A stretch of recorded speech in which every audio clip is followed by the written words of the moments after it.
When I was young, probably in the fifth or sixth grade, I picked a book from our classroom library and presented it to my teachers as my choice for the next silent reading book. She took one look at the book and shook her head. "That's too hard for you," she'd said. "You wouldn't understand it."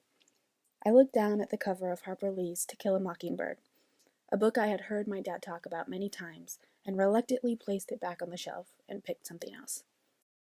Now, to be fair, To Kill a Mockingbird may be a difficult read for your typical fifth or sixth grader, but as a child in grade school, I was already testing in the 99th percentile for reading comprehension.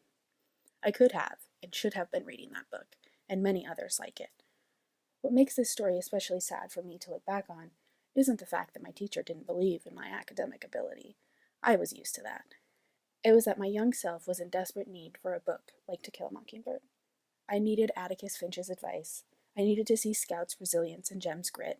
I needed an escape. Now, I'm not here to suggest that literature is a substitution for medication, therapy, or trips to the psychiatrist. Those are all extremely important in taking care of your mental health, and of course, they're all still a big part of my own journey with my anxiety and depression.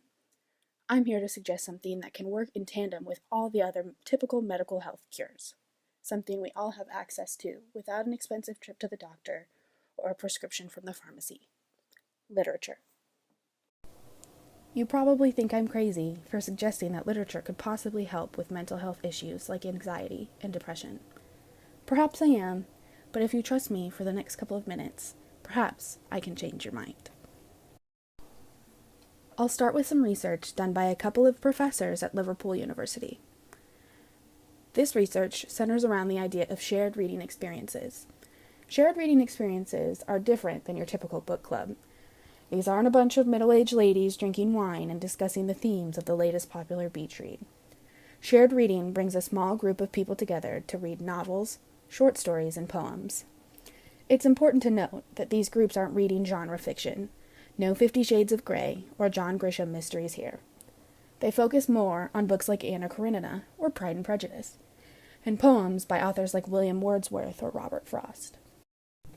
During these experiences, participants often interrupt while reading aloud to present ideas, ask questions, or make personal connections. These shared reading experiences are a new type of program and are currently run by a nonprofit charity group called The Reader. Shared reading programs are currently being implemented in mental health facilities, prisons, rehabs, and dementia care homes throughout Europe. Philip Davis, a professor at Liverpool University, claims that shared reading allows a strong language of powerful literature to get people emotionally, to get under their defenses and depressions, their defaults, and their preformed opinions, to the emotions and memories of their core selves. In doing so, it shakes up mental patterns and helps people get away from their set attitudes or disappointing outcomes. So let's break that down. What Professor Davis is suggesting is that shared reading experiences can take a brain that's stuck in its own ways and help create new ideas, thoughts, and opinions that can help people begin to think differently. So how does this relate to mental health? In many cases, people who suffer from anxiety and depression have very set beliefs and ideas that can sometimes create walls that prevent them from thinking differently, which results in a sort of stuckness. They become set in their thinking which often is distorted due to mental health issues like depression or chronic anxiety. The use of literature in these shared readings helps break down those walls. The complexity of literature helps people think in new ways, thus helping the brain become a little less stuck. They're able to relate to characters, conflicts, and relationships, and these connections allow people to think about things in new and exciting ways.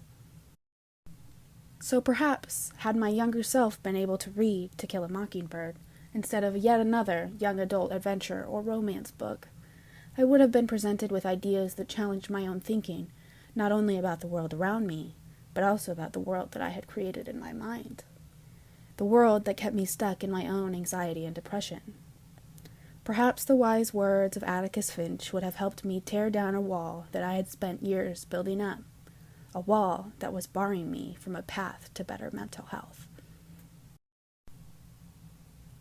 As I have continued to read many works of literature, I've seen firsthand how it challenges my own thinking and forces me to see things in a different light. Literature challenges my beliefs about myself and the world around me. It allows me to break down barriers that I've created in my mind, barriers that keep me from being the person who I want to be, someone who isn't held back by anxious thoughts or bouts of depression.